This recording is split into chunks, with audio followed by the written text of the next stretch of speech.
Топ тема, добро вечер. Уште малку останува од крстарењето ни се државава на владиното комбе Ние сме Европа, чија мисија беше да ги увери граѓаните од потребата од уставни измени и придобивките од Европската Унија. Иако во резултатите од таа мисија малкуми наверуваат. Прво, затоа што крстарењето е задоцнато, лошо таргетирано и второ, затоа што во меѓувреме потписникот на 80.000 евра народни пари за оваа кампања, владата, во меѓувреме со ништо друго не покажа дека прави демократски, правни или европски чекори кои што на флоскула ги заговара. Напротив, но облепено со флоскули или не, комбето се чини дека може да има и друга употребна вредност. Така паркирано, во него може да се складираат сите скрининг извештаи и патокази за почеток на преговори, оти како што сега стојат работите, а не се помрднати од мртва точка повеќе од година и пол, европскиот пат останува блокиран, оти власта нема мнозинство за уставните измени. А роковите, зависно од тоа кој министер по кој календар ги гледа, газат. Од тука и прашањата за вечерашната топ тема. Што си кажаа работните групи на македонското и бугарското МНР? Раштимано одбројување. Кој министер со каков часовник ги мери роковите за уставни измени? Се пишуваат ли реформски европатокази за блокиран и непрооден пат? Во чие УСБ се крие кусокот од сега 14 пратеници. Но и за тоа што добивме од председавањето со ОПСЕ, освен ако сакаме да бидеме малку цинични, буџетскиот одлив преку мрсен тендер кај партиските спонзори на ДУИ за дотерување на завршениот самит во декември. На овие прашања гостин вечерва во топ тема министерот за надворешни работи Бујар Османи. Добро вечер и добре дојдовте. Добро вечер, благодарам на поканата. Во нашиот познат формат Жешко столче, во кој мои ководители вечерва се колегите, односно колешката Жана Божиновска, одговорен уредник во Слободен печат. Добро вечер, Жана. Добро вечер. И Борис Георгиевски, уредник на македонската редакција на Дојче Веле или Дојче Веле на македонски јазик. Борис, добро вечер. Добро вечер. Министре, зошто ве нема во и со комбето Ние сме Европа? Презафатен сте со обврските од ОПСЕ или останувате доследен на зелената агенда на МНР, а тротинетите на МНР возат на кратка дестинација? Искрено многу квалификации и малку прашања, но јас ќе се обидам да одговорам на тоа прашање што беше. Значи, тој проект е проект на СЕП. Јас сум предвиден во нивната агенда, меѓутоа заради моите патувања пред СЕП, поради председавањето со ОПСЕ, поредко ме гледате на тие настани, меѓутоа сите работиме на таа тема, имајќи го предвид уникатниот моментум пред кој се наоѓаваме. Добро, признам, имаше малку цинизам, особено во однос на зелените тротинети на МНР, кои што повторно не сме ги виделе, но имаме многу прашања, рековте и сам, моментот е сериозен. Роковите газат, повеќе немам време за флоскули, празни зборови. Целта на оваа емисија вечерва да видиме што е што и докаде реално сме. Затоа одиме со првиот блок реклами и почнуваме со дебатата.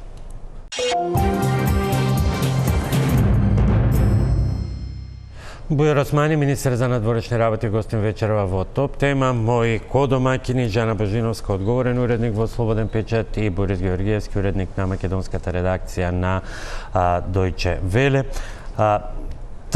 Еве така, министре, тематски целини одбравме. Првата е поврзана со уставните измени, односите со Бугарија, домашната политичка сцена и сето она што е актуелно. Втората ќе биде околу агендата поврзана со ОПСЕ и домашни случувања поврзани со тоа. И третиот блок останува избор на прашање од активностите на Министерството по избор на моите колеги. Еве за почеток, што си кажа работните групи на Министерствата на Македонија и на Бугарија, бидејќи вообичаено кога соопштенијата се идентични, се обидуваме да го протолкуваме дипломатскиот речник во два правци. Или било само протоколарно, или пак соопштенијата се така договорени, а беа безмалку идентични, со цел дајте во овој момент да не брануваме. Соопштенијата беа идентични и обично кога има заеднички соопштенија, ние го сметаме тоа како успех, бидејќи често не успеваме да се договараме ниту за заедничко соопштение на крај дека сме се виделе. Така да ова заедничко соопштение зборува за една конструктивна средба, иначе редовна средба на тимовите на двете министерства за надворешни работи. Имаше една таква летото во Софија, сега имаше возвратна во Скопје, во кој што се прави пресек на односите, се разбира со фокус и на секторската билатерална соработка, меѓутоа и на договорот за добро соседство со Република Бугарија и се разбира европскиот пат на државата. Не можам да издвојам нешто конкретно, бидејќи беше една средба за евалуација на степенот на односи или нивото на односите помеѓу двете држави. Инсистиравме на наша иницијатива, почна овој циклус на средби после таа криза на односи која што се случи околу здруженијата и ние се обидовме да се вратиме повторно во еден нормален колосек, бидејќи јас верувам на тезата дека доколку ние не комуницираме, некој друг ќе влезе во таа комуникација и ќе ја помести, ќе ја измести на друга патека. Така да беше една од редовните средби помеѓу двете министерства. Што може да биде по-конкретен, еве, што пресековте, ако тоа бил некаков пресек на она што досега се случуваше?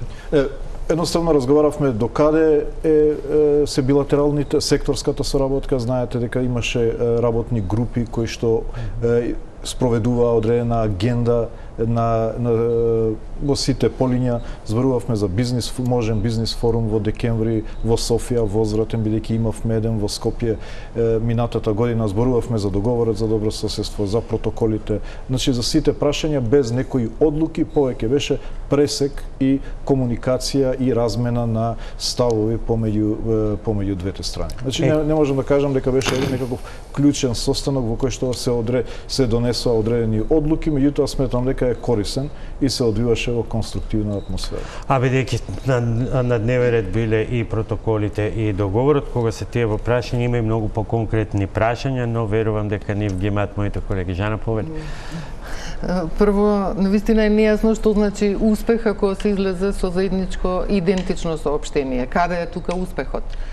Евалуацијата или ова што рековте пресек на досегашните активности не изгледа како успех. Да, па затоа го потенцирам фактот дека некогаш и заедничкото соопштение е успех. Во текот на кризата на односите околу здруженијата, ние немавме ниту политичка комуникација. Единствено имавме конзуларни комуникации помеѓу двете министерства. Ако имаше па состаноци, тешко можеше да се стигне до заедничко соопштение. И затоа велам дека имавме ние кревки односи помеѓу двете држави. Се уште градиме доверба после таа криза на односи, и затоа велам дека беше една редовна средба, конструктивна, во која што успеавме да имаме и заедничко соопштение, во кое што имаме заеднички поглед кон состанокот, бидејќи некогаш немаме ниту заеднички поглед кон тоа што било разговарано на состанокот. Добро, сега тоа е дискутабилно, мислам соопштението беше толку празно, што не знам дали може да се каже како да се окарактеризира како успех. Квалитетот е во фактот дека имаше средба, дека се разговараше отворено за загриженостите на двете страни, се разменуваа ставови, на крај се разбира немаше заклучоци, туку еден заклучок, а тоа дека треба да се продолжи понатаму со ваквиот тип на средби и мислам дека се тие корисни. Да, и сега кога зборуваме за протоколот Боби како што го најави, таму има повеќе услови, не се уставните измени единствениот услов за напредок на Македонија, нели, за отворање на втората меѓувладина конференција и почеток на отворање на поглавијата. Во протоколот се наведени многу услови и обврски Тие не се поврзани со отварање на поглавието. За отварање на, значи, за втората меѓувладина конференција има само еден услов, тоа се уставните измени. За отварање на поглавието се само бенчмарковите, а тоа се патоказите за владење на право и за јавна администрација. Ништо од протоколот не е услов за втора меѓувладина конференција, освен уставните измени или па за отварање на поглавието.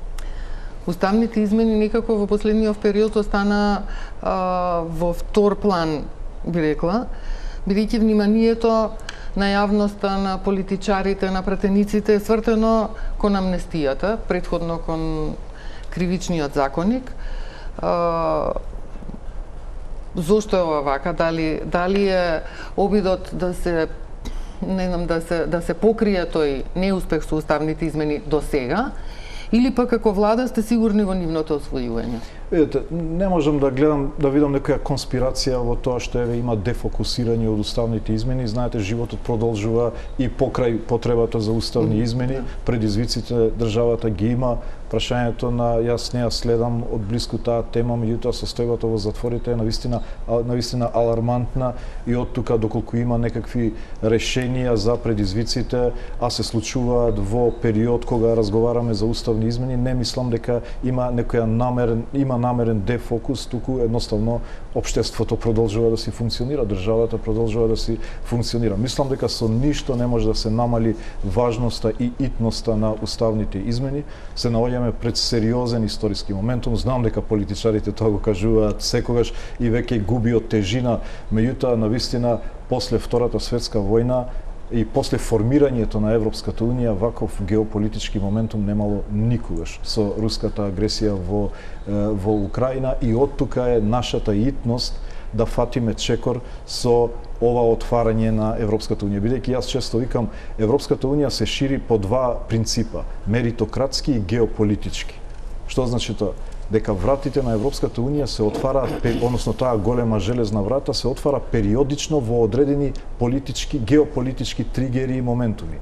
А влегуваат во тој период на отворена врата тие што се спремни.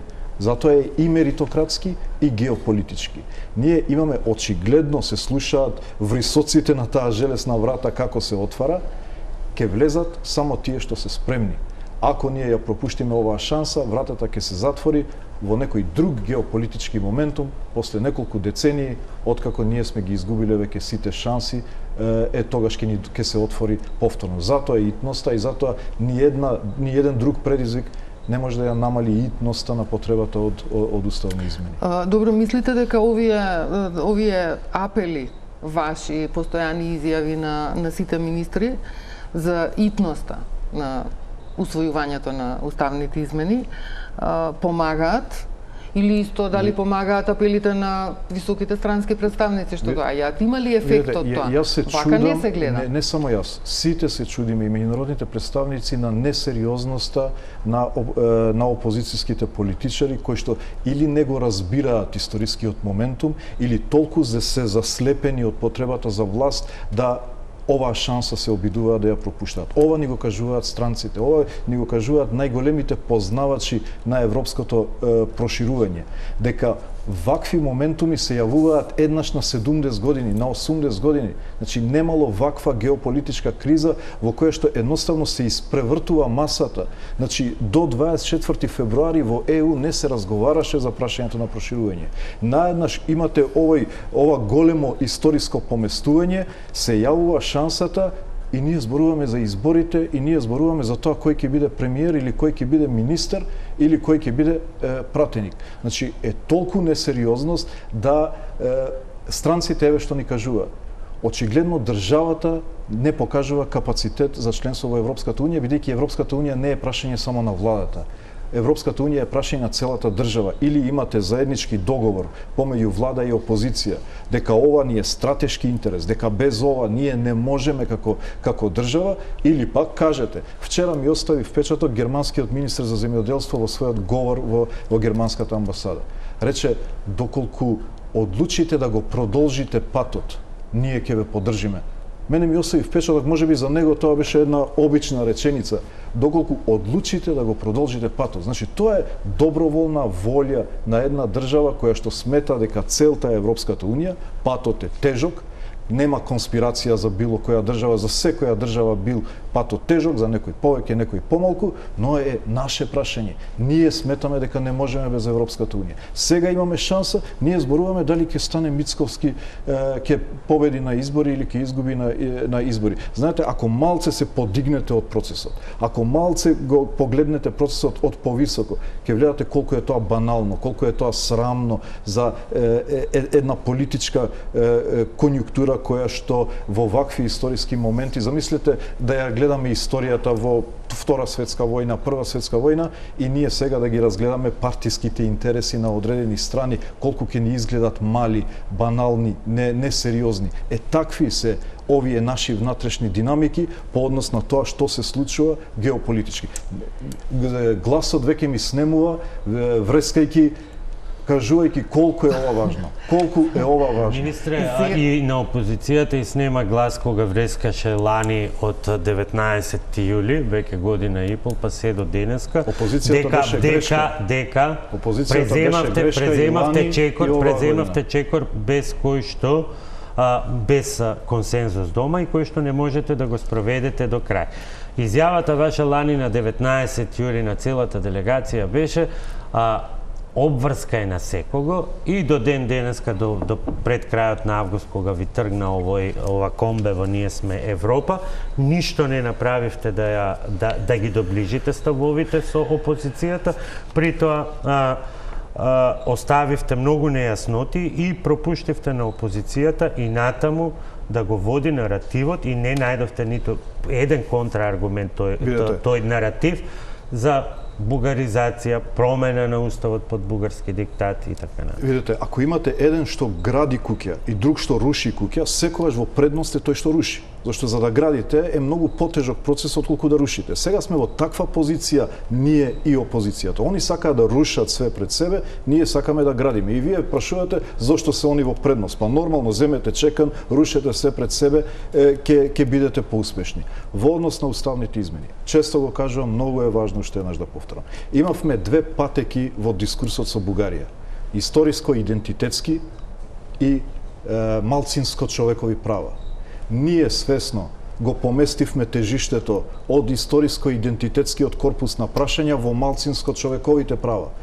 Парадигма на малцинско-човековите права е уставните измени и акцијскиот план за малцинство кој што е дел од патоказот. Другото прашање е историска комисија, протокол, јазик и така натаму. Значи, ние успеавме да топката ја пренесеме на поле кое што е наше, во кое што ние сме најдобри. И затоа уставните измени беа наш интерес.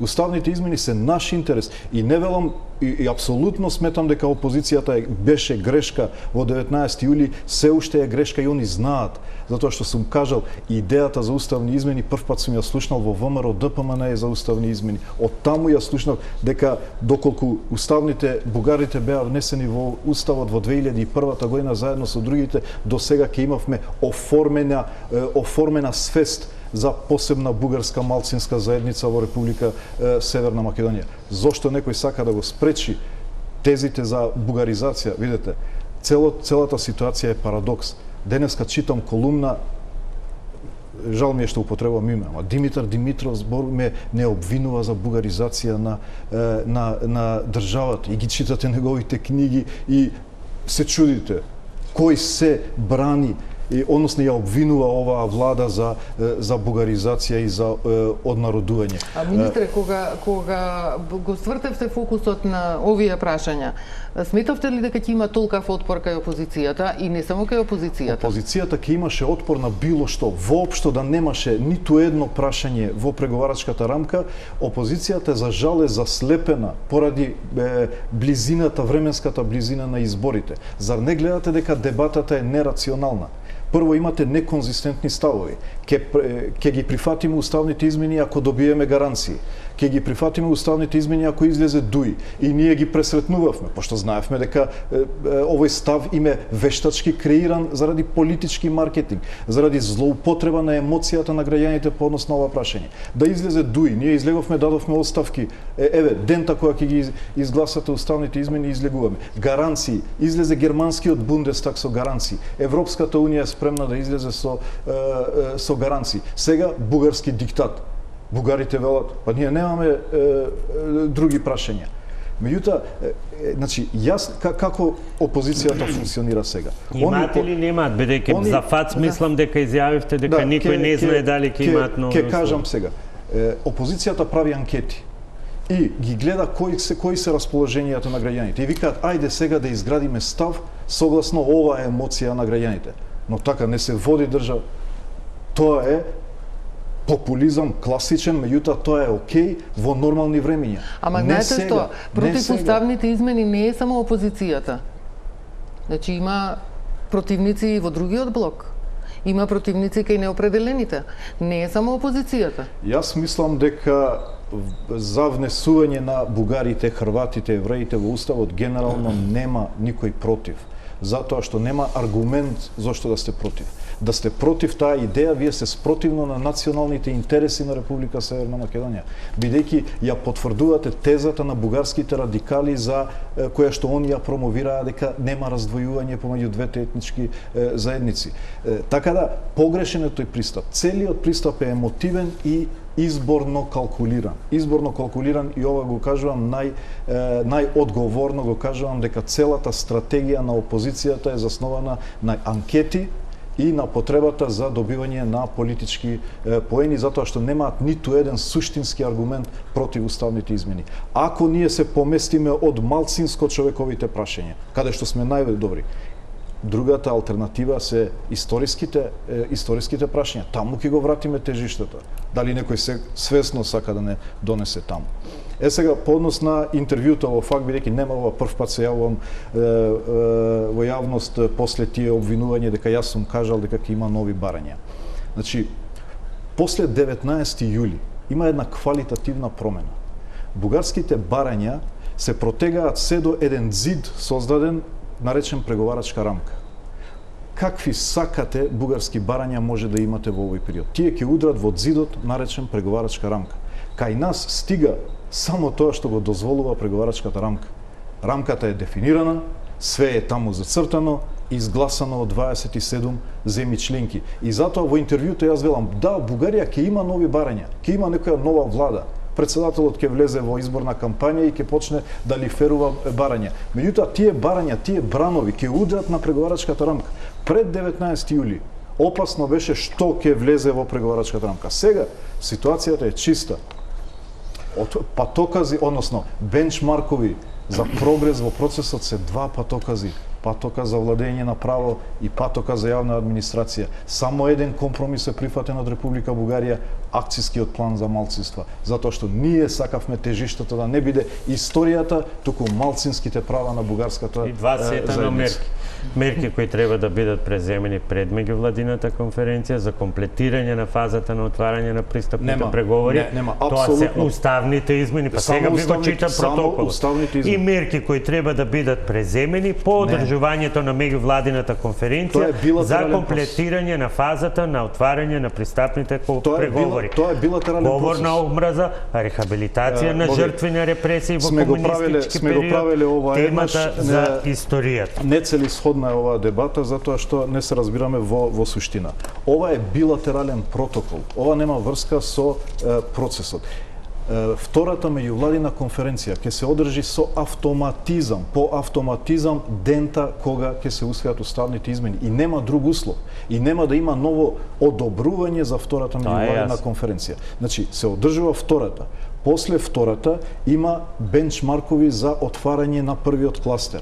Тие бенчмаркови веќе го видовме писмото, ќе се надевам ќе го добиеме наскоро, има само два патоказа. Патоказ за владење на право, патоказ за јавна администрација. Протоколот не е дел од ниту еден патоказ. Ниту договорот со Бугарија не е дел од ниту еден Ново патоказ. преговарачката рамка пишува дека ќе има извештај на Европската комисија во кое што таа меѓу другото ќе се осврнува и на исполнувањето на протоколите. Зборот извештај ви е погрешен. Не пишува во преговарачката рамка дека ќе има извештај од Европската комисија никаде.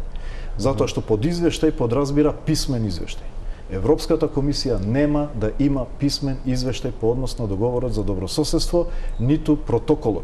Туку и договорот со Грција. Пред да му препуштам збор на Борис и на Жан. Само да завршам со ова, извини. може ли да ги преформулираме вака, еве како обврски? Да. Значи владата имаше обврска да подготви лекција за седмо за Урнек за седмо оделение, да, за Самуиловата Да. држава и до почетокот на оваа учебна година 2022-2024 да ја промени содржината на учебникот по географија за втора година гимназија заради неосновани етнички и територијални претензии. Да. Тоа е една од обврските. За другите обврски, еве Борис ќе зборува, рехабилитација и така натаму. Значи тоа се обврски. Да, Ова требало да биде завршено до сега. Да, Ние ама немаме учебници во не училиштата, а не па сменети лекции. Не поврзано со европскиот процес. Втората меѓувладина конференција ќе се одржи независно дали ќе ги исполниме или не. Но еве јас ви кажувам, во билатералната патека ние ги исполнуваме сите. И лекцијата е готова, и книгата е повлечена, и тоа не е повлечена заради ова, повлечена е заради тоа што претходно нели ги навредуваше албанците и така натаму, а се работи за истата книга, така да ние ја нотиравме како завршена работа, бидејќи и така министерството ја имаше повлечено претходно истата книга. И лекцијата. Значи, ние тоа го правиме, ги исполнуваме сите прашања од протоколот, меѓутоа во еден билатерален колосек. И тоа не поврзано со Европската унија, затоа што ние сме презеле обврска преку договорот за добро соседство. Рај додека сме на оваа тема, само да ве потпрашам, ги исполнува ли Бугарија обврските, затоа што има и од таа страна преземени обврски за менување на тие учебници, така да ме интересира вие како влада го контролирате ли тој процес? Затоа беше таа средба завчера. Добро, и Значи во кој што ние кажуваме ајде да видиме до каде сте вие. Добро. И они викаат ајде да видиме до каде сте ние. Добро, еве ние видовме до каде сме ние, до каде се ние до сега ние се подготвуваме, но ние не сме испорачале ништо до сега од протоколот. Ево кажувам јавно.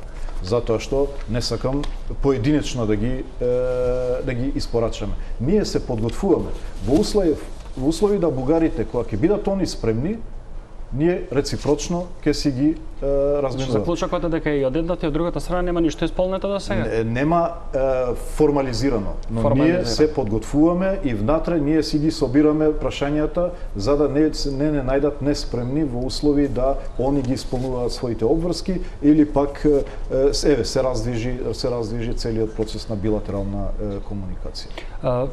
Лани тој протокол што сте го потпишале со Генчовска, мисля че не беше во јули, има еден дел за рехабилитација на жртви од комунизмот и така натаму и рокот е прецизно наведен на 1 година. Да. Што правиме ние на таа тема? Значи, да не ве буни фактот што во протоколот се во поднаслови се пред меѓувладината, после меѓувладината конференција. Да. Тие се ставени така како ориентир наш во билатералниот процес, но тие не го условуваат европскиот процес. Едноставно нас да не ориентира. Не велиме ние дека го условуваат, да прашуваме до каде е исполнувањето на протоколот. Има луѓе кои што кога го читаат протоколот и велат мерки пред втората меѓувладина, викаат аха, значи вие не можете втората меѓувладина конференција без тие. Ја ви кажувам, не е така. Апсолутно никаква корелација нема со европскиот процес. Но ние сме ги ставиле така заради тоа што за да имаме динамика кога и како каде треба да се имплементираат. Извини Борис, едно хипотетичко прашање. Велите не е така. Не е така. Точно е тоа дека пишува дека по автоматизам ќе стапи одлуката и одлуката на Советот на вистина може да стапи по автоматизам и ние да ја имаме одлуката хипотетички да поминува дента.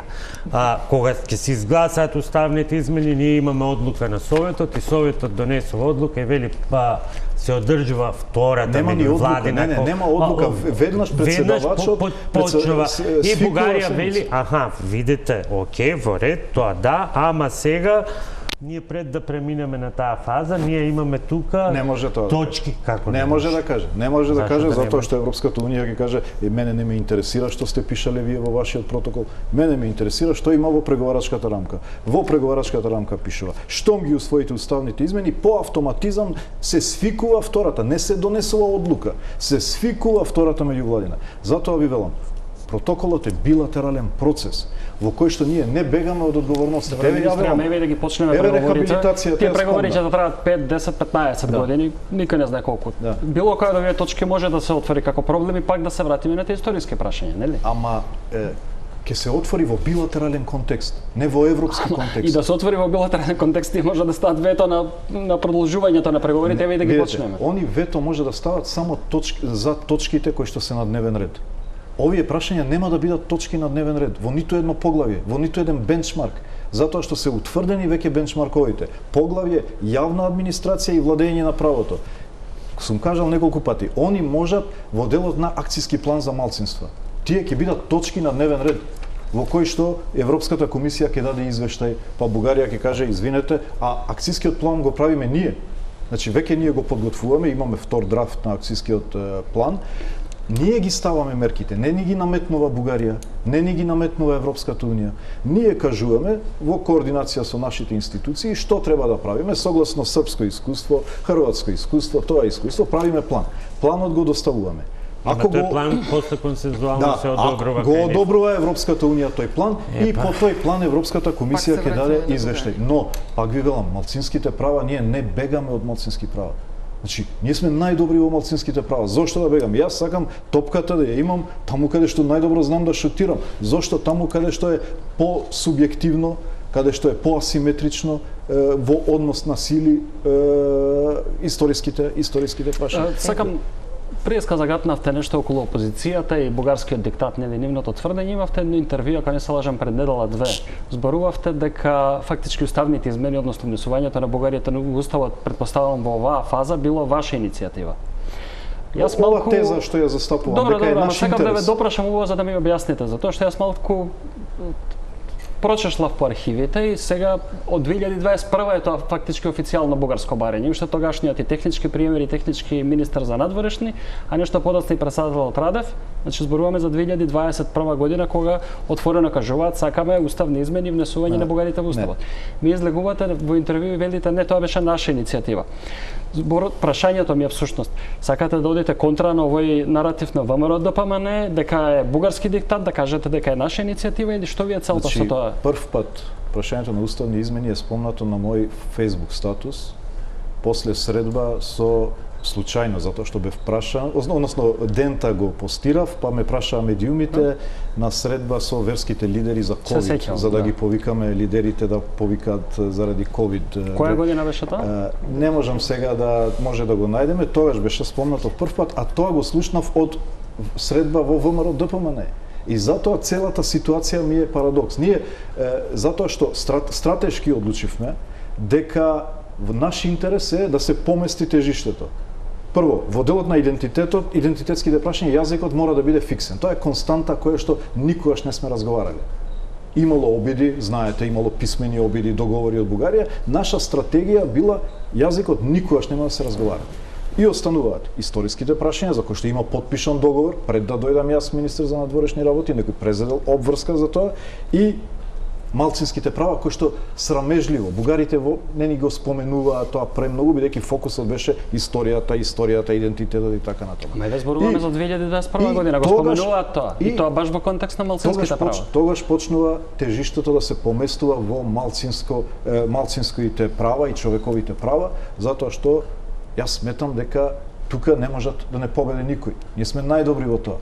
И тоа пак го кажам во ФАЦ, тоа го кажува човек кој што не доаѓа од мнозинската заедница. Знаете која е вредноста на оваа изјава? Некој што не е од мнозинската заедница да каже ние сме најдобри во колективните и во индивидуалните права. Таа тежина ја гледам јас кога го кажувам ова во Европската унија, кога го кажувам секаде низ светот. Не треба да се плашиме ние од 3000 бугари.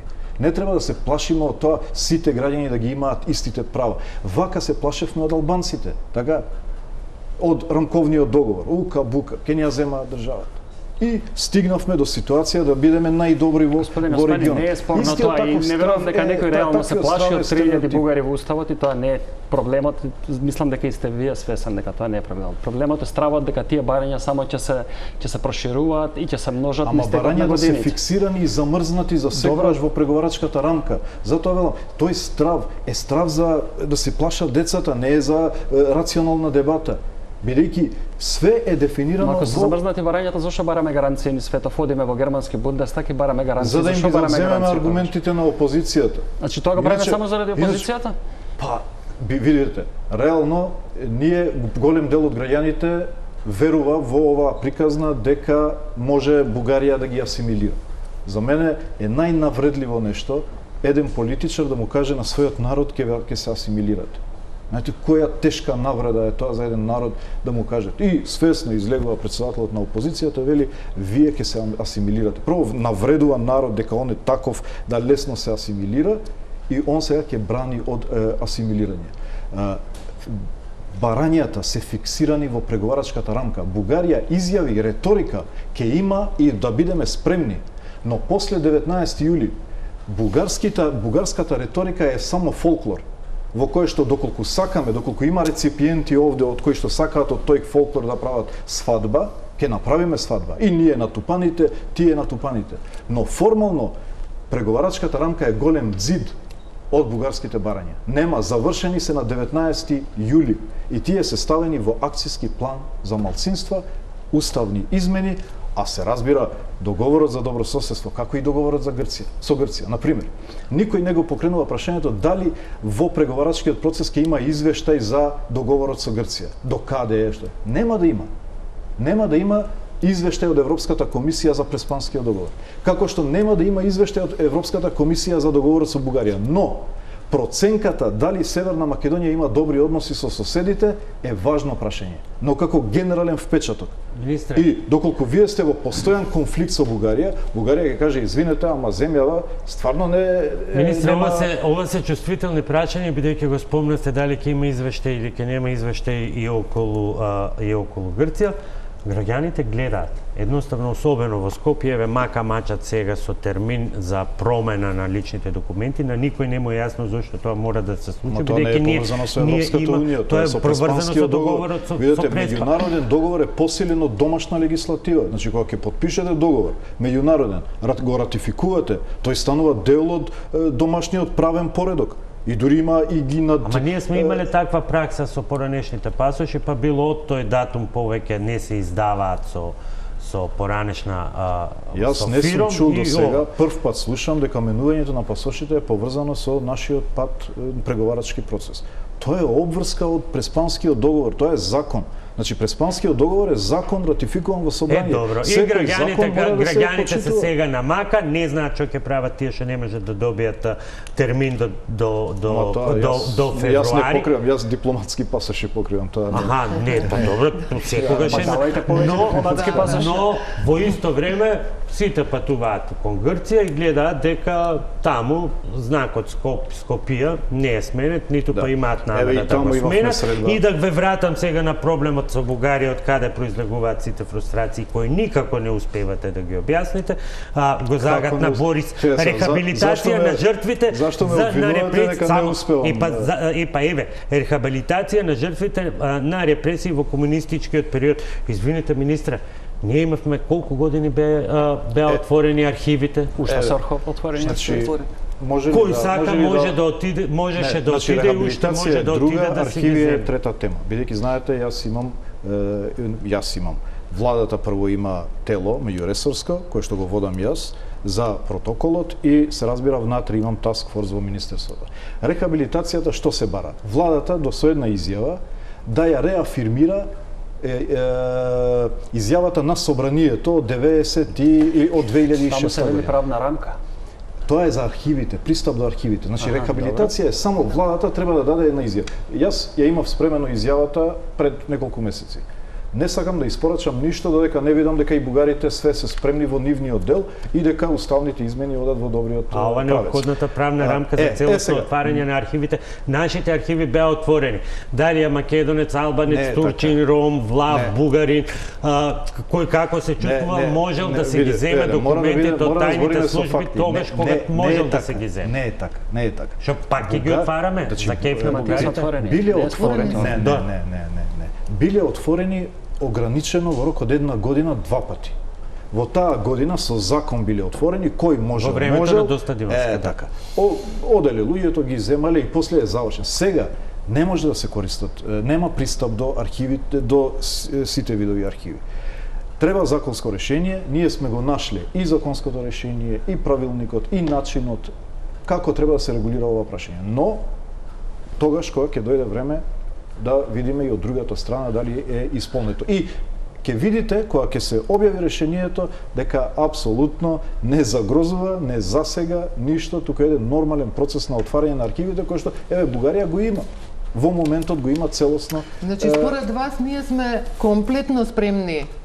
Мислам дека само чекаме на стендбај. Во делот на историската комисија според ова што го кажавте, се сме спремни. Имаме за учебниците, имаме лекцијата подготвено, имаме за рехабилитација, за говорот на омраза. Значи на стендбај сме и чекаме. Уставните измени се спроведат. Уште еднаш ќе кажам, не ги поврзувајте протоколот со преговарачкиот процес. Протоколот е билатерален колосек, кој што мора да го реализираме, затоа што пак ќе кажам, тоа ме праша Жани, дали сме се подготвени и чекаме и Бугарија да го направи истото. Јас работам, сигурно нема да останам да не сработам тоа што ми е задача. Во делот на историската комисија, тука знаете вие дека ние не се мешаме. Тоа е целосна автономија на историчарите. За жал немало прогрес од од неколку години веќе. 2 години нема некое решение последно, но тука јас ниту се гледам со нив, ниту им се мешаме во нивната работа. Еве, прашајте ги кога ме виделе мене последен пат. Гарантирам дека можеби има година дена или повеќе не сум воопшто, а тие се ангажирани од министерството. Никој не ги сретнал од министерството, целосна автономија. Се сретнуваат редовно 6 пати, 7 пати, како вика во протоколот, годишно, но останува на нив. Ние ги охрабруваме и ако гледате во протоколот, никаде не пишува ги задолжуваме, ја задолжуваме историската комисија. Ја охрабруваме историската комисија. И тоа го правиме. Еве, пак јавно ги охрабрувам од историската комисија да најдат решение, бидејќи како се наоѓаат решенија, ќе видите колку се банални тие прашања и колку нема да засегаат ништо од нешто што е важно за државата. Како да се најдат решенија за владење на правото и јавната администрација? Тоа е прашање на преговарачкиот процес и тука ќе се кршат копјата во тој дел. Еве, гледате, сега има еден нов пристап на Европската унија кој што ја пред се го промовирам, а тоа е повеќе интеграција пред членство, бидејќи сметам дека целиот извор на проблемот во проширувањето со Западен Балкан е овој се или ништо пристап. Значи, во моментот имаме се или ништо. Додека не станете членка, не добивате ништо, само нешто треба да правите. Ниту политичарите имаат доволно инсентив, што се вика, затоа што не може да испорачаат ништо во нивниот мандат, ниту граѓаните чувствуваат придобивки од процесот. И ние промовираме една идеја, ајде како исполнуваме одредени решенија, стануваме дел од Европската унија, влегуваме, стануваме дел од заедничкиот пазар, седнуваме на маса. Ако го следите мојот твит, често го притискам и Жозеф Борел, нели се сретнале министрите за надворешни работи на ЕУ во Киев сега. Јас викам, чекајте, па јас сум 100% усогласен со ЕУ. Зашто јас не сум викнат? Зашто Албанија и Црна Гора не се викнати? Како може сега? Ние сме усогласени, ама не можеме да седнеме на маса. Неке седнеме на маса, без право на глас додека не станеме членка. Ама сакам да бидам на маса. Сакам да бидам дел од европскиот пазар. Тоа се дел од овие 4 кругови што ги промовираа се францускиви и германскиви. Туку е едноставно градуално членство за да се намалат фрустрациите. Значи, сакам и граѓаните да чувствуваат придобивки на годишно ниво. Сакам како политичар да им кажем на граѓаните, ако ги правиме овие реформи, идната година влегуваме во овој дел од заедничкиот пазар, односно имаме пристап до овие структурни фондови.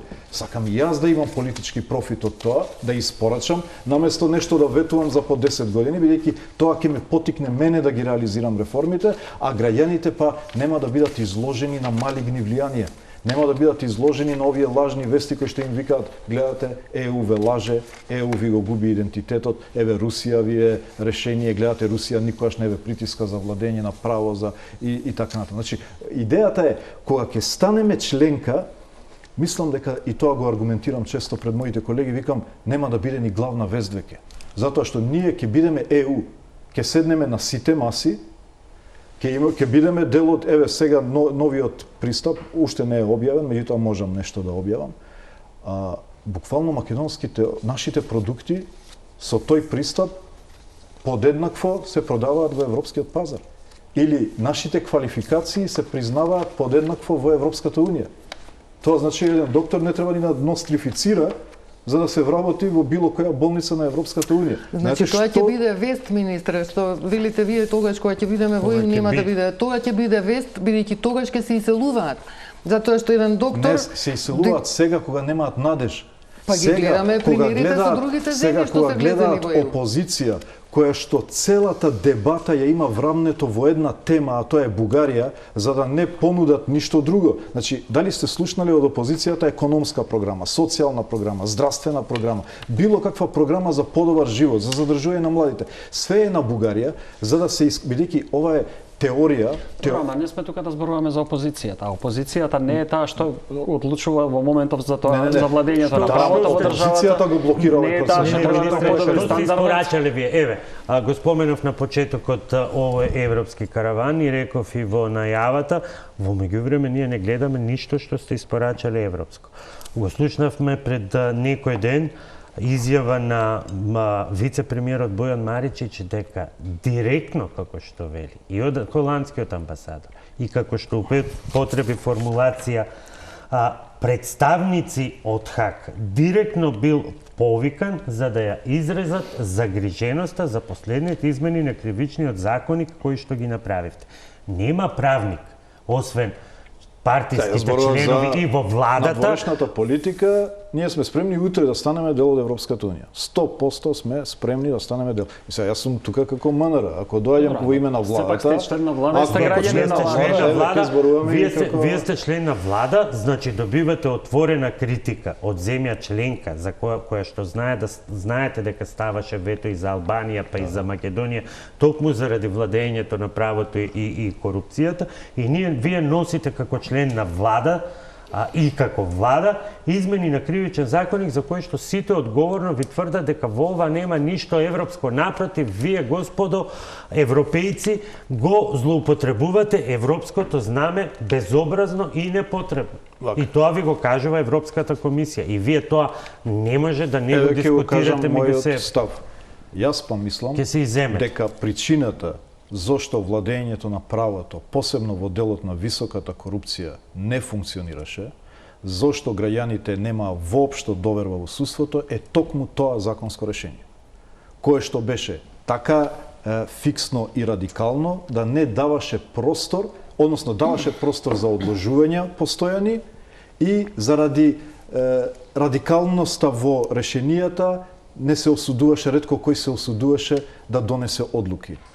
Сега, јас не сум правник и не се занимавам со прашањето, но имам едно обично прашање. Ако вие не сте биле задоволни од владењето на правото во услови на едно такво решение, како може промената на тоа статус кво да биде полошо?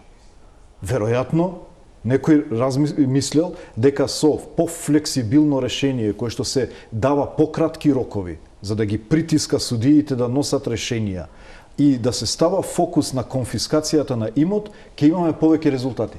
Еве, да кажеме, нема да има резултати, но тоа е веќе прејудицирање. Сега сигурни бевме дека немаше резултати од тоа законско решение од 353, кое што беше намерно ставено за да се контролираат политичките противници. На ова столче пред 2 недели седеше заменичката министерка за правда, која рече дека нема направено никаква анализа, ниту на фактот дека со бришење на член 5 пропаѓаат 40 отворени постапки само во 2022 година, активни предмети во обвинителството без оглед дали се во предистражна или истражна постапка за злоупотреби во јавните набавки. И вие на тоа добивате реакција од ЕУ дека ова е злоупотреба на европското знаменце, поткопување на владењето на правото и сомнеш во волјата за битка против корупцијата и криминалот, особено високата корупција. И вие се обидувате на тоа да најдете оправдување. Освен во партиски кругови, никој нема логично објаснување за ова. Јас ви кажувам дека тоа решение што беше не даваше резултат. Не даваше резултат. Како може да сме толку фиксирани за решение кое што очигледно беше причина за неуспехот на борбата против корупцијата, посебно таа што се вика на бели крагни. Дајте да дадеме шанса на ова и после да ги споредиме. Во однос на шанса со тоа што ќе фрлиме во корпа 40 оформени предмети во 2022 година против не сум сигурен за 140 лица функционери. А од кај сте го слушнале тоа? Дали од официјален податок на јавното обвинителство, да. Јас слушнав дека јавниот обвинител и обвинителството се уште нема донесено одлука, бидејќи смета дека нема да застара. За предметите на специјалното јавно обвинителство, тоа се 14 предмети, а дека ќе им пропаднат 40 предмети врз основа на член 5 и јавни набавки им пропаѓаат. Не сум ја слушнал таа изјава, навистина, видете, јас пак ќе кажам, јас не сум правник, не можам да го протолкувам законот. Едноставно политички владењето на правото е основа на СВО, нели? Ви треба веројатно повеќе дискусија со колегата Лога и тоа за стручна проценка, меѓутоа политички гледано, све што не функционирало треба да се промени. Очигледно тоа решение не даваше резултати. А не мислите дека причината за нефункционирањето е во судскиот систем, а не во членот? Според луѓето со кои што сум зборувал, дека таквата поставеност на системот било предуслов за да може и судството да се адаптира во тие рамки. И причината за одложувањето, ставањето во фиоки на случаите биле и радикалните решенија по однос на санкциите и можноста да се одложат. Сега тоа се прави пофлексибилно според тоа што го кажува. Чувањето предмети во фиока е корупција. Може вие како сакате име да му дадете, ама тоа е корупција. Ако најдат можност. Како номера да ве прашам на темава, мислите дека ќе помогнат овие две измени, значи кривичниот закон и законот за амнестија за донесување на уставните измени? Не мислам дека се поврзани. Не мислам баш за амнестијата, па класично е бидејќи тука ја следев дебатата во влада кога почна, како министерот за правда ја презентираше ситуацијата во затворите. Добро, таму има многу спорни точки што не ги кажува министерот за правда. Не можам да навлезам, меѓутоа во влада образложението беше, бидејќи јас сум дел и од телото за координација на безбедносните служби и таму во неколку наврати, ако тоа е доверливо, но можам барем темата да ја кажам, е разговарано за сериозноста на состојбата во затворите, кој што може да ескалира во секој момент. И мислам дека е должност на министерот да најде решение. Тоа беше образложението во влада и верувајте дека немало никакви други разговори, причини, објаснувања по однос на законот за амнестија, освен аспектот на состојбата во затворите. А како е регулирано внатре, навистина не можам да кажам. Кратка пауза за реклами и продолжуваме остатокот од емисијата со директни конкретни прашања за она што беше најавено како други останати теми, бидејќи најмногу посветивме на проблемите и односите со Бугарија.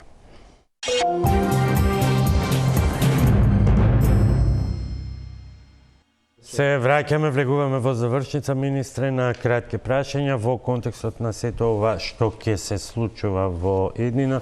Како го гледате експертскиот француско-германски предлог? Многумина велат тоа е нешто што не сакаат да го кажат политичарите, па го кажа експертите. Реален или ќе биде бајка ината?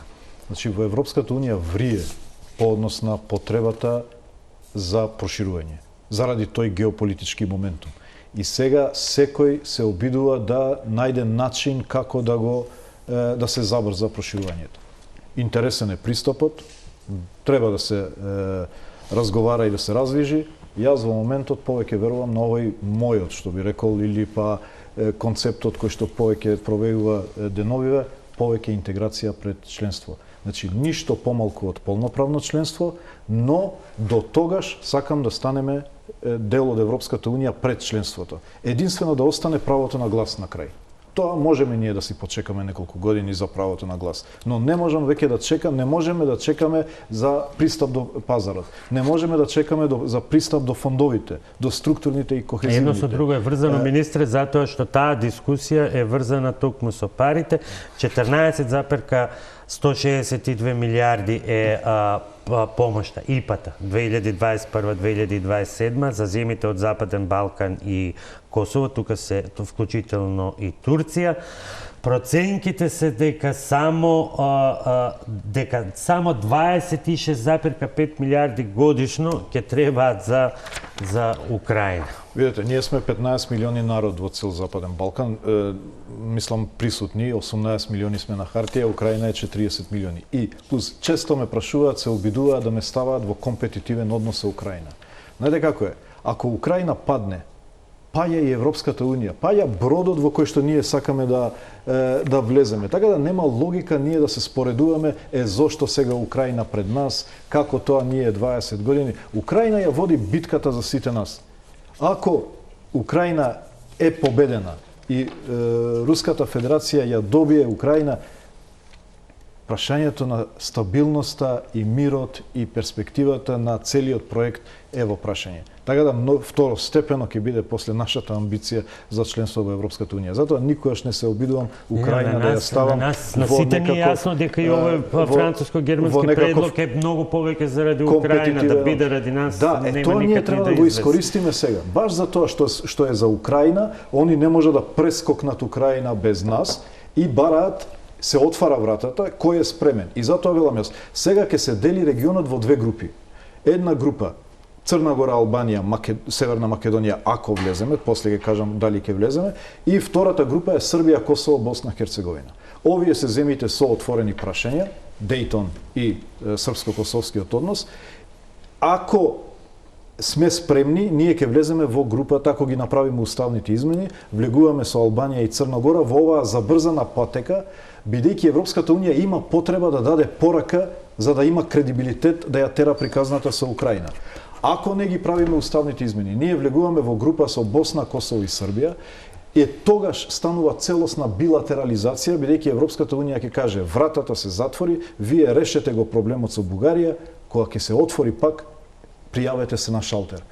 Тоа е последицата од уставните измени, односно не завршување на уставните измени и сериозноста на... Отворивте дилема сега пак назад за цела емисија, но одиме Жана со следното прашање. ОПСЕ. Значи 10 месеци од како го презедовте председавањето со ОПСЕ, дали сте задоволен од тоа? И сега ве прашувам за ова, бидејќи организацијата е блокирана од Русија, без нејзиниот глас не може да се избере наредниот председавач, не може да се усвои буџетот, а освен тоа Москва неколку пати официјално ве обвини директно вас и македонското председателство, а вие зборувате за креативни решенија за излез од таа криза со организацијата. Како ќе го решите овој? Јас би рекла дека е ОПСЕ пред колапс. Како ќе го решите тоа? Ова е најтешката година од историјата на ОПСЕ. И секогаш нас ни се паѓаат најтешките. Нас ни се падна среќата да ја водиме организацијата во најтешките години, но тогаш па и најголемата можност да ја покажете вашата зрелост како држава. Сега, ќе цитирам Антони Блинкен, државниот секретар, кој рече фантастично е председавањето на Северна Македонија со ОПСЕ. За да не бидам јас тој што ќе кажам колку сме добри. Точно е дека ОПСЕ пред екзистенцијални предизвици.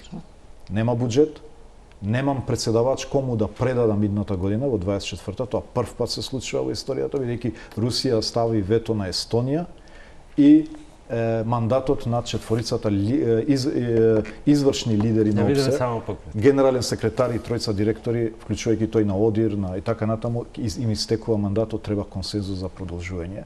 Јас сум во постојана комуникација, се слушнав и со Лавров пред неколку недели, сум се видел речиси со сите министри за надворешни работи на 57-те земји членки. Со сите сум разговарал на тема. Минатата недела свикав вонреден состанок на постојаниот совет во кој што присуствуваат 40 министри за надворешни работи, за да алармирам дека ако не најдеме решение, ова ќе биде последната година за ОПСЕ. Најверојатно одлуката ќе биде во Скопје. Затоа Министерскиот совет кој што ќе се случи на 30 ноември, 1 декември во Скопје ќе биде историски, бидејќи или таму ќе ги изгасиме светлата на организацијата, или таму ќе обезбедиме иднина на организацијата. Имам понудено креативни решенија за сите три. Сега провејува веќе консензусот, најголемиот дел од консензусот е дека Северна Македонија треба да продолжи уште една година. Дали ќе има консензус за тоа, не можам да кажам. Ние сега треба да ја донесеме одлуката дали ќе прифатиме. Борис? Министре, имам сосема круг со прашање за една тема што не ја спомнавме воопшто, но сега ми текна. Се работи за Отворен Балкан. Гледате ли иднина на ова здружување, на оваа организација, или сметате дека со оглед на последните случувања во регионов, некои изјави од Албанија што доаѓа од Еди Рама и така натаму, ќе обстане таа идеја, како да кажеме, или сметате дека ќе се претопи можда во нешто друго? Таа беше добронамерна идеја, меѓутоа мислам дека после случувањата во Косово на 24 септември навистина треба Србија да направи напори да докаже дека не се вмешани во тој настан, бидејќи доколку има било какво државно вмешување, навистина го прави невозможно нашето учество и на другите земји во регионот, бидејќи идејата на Западен Балкан пред се беше помирување. За Отворен Балкан зборуваме, за Отворен Балкан беше помирување. И ова што се случи во Северно Косово со нападот, доколку се надевам дека ќе се докаже дека нема државно вклучување, но ако се докаже навистина тоа тоа ќе биде крај за Отворен Балкан. Мислам дека ние треба да преиспитаме наше учество. Министре, бидејќи го споменавме ОПСЕ, морам за крај да ве прашам што прави држава со големи европски аспирации, кога ќе се утврди дека тендерот за завршниот самит на ОПСЕ го добива фирма која што во исто време е донатор и докажано незаконски, односно според сомневањата на ДКСК, незаконски донатор на партијата чиј подпредседателство. Добро, благодарам за прашањето. Навистина беа дадени неколку дена тешки квалификации кои што не направија услуга на државата. Значи, вие бевте прво зачудени, не ја знаевте, ама потоа излезе дека Евровија ви давала донации тогаш кога не смела и врати дел, но не цела сума незаконски уплатена. Прво, меѓу ДУИ и МНР нема никаква врска во делот на набавките, бидејќи набавките не ги спроведува министерот, ги спроведува сектор за јавни набавки и тоа се луѓе кои што работат во министерството десетици години и ги спровеле набавките и за моите претходници и за другите. И они одлучуваат која е, односно предлагаат која е најповолна понуда. Второ, кога имате отворена постапка во која што критериум ви е најниска цена, вие не знам дали вие сте спровеле некојаш јавна набавка.